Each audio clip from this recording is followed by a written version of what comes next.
की आवाज़ में मज़ीद तासीर अता फरमाए। हसन हुसैन का झूला कभी झुलाती रही, मैं अपने सीने पे ज़ैनब को भी सुलाती रही। बुजुर्गों देखिएगा, खुदा के हाथों का यूं हाथ मैं बटाती रही, नवाले हाथों से हसनैन को खिलाती रही।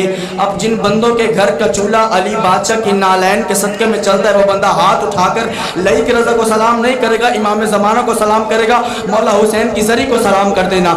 नवाले हाथों से हसनैन को खिलाती रही। बीबी क्या कह रही है, क्या फ़ख्र है, ये मेरी खिदमत आला का एक हवाला है। बीबी कहती है, जहान पालने वालों को मैंने पाला। हाय हाय हाय हाय हाय हाय हाय हाय। अब इतना खुश हुए हैं ना आप, अब जितना जो आज बीबी के अक़द पर खुश हुआ है, मौला हुसैन आपको आबाद व शाद रखें, कोई गम ना दे सिवाय गम मोहम्मद वाले। या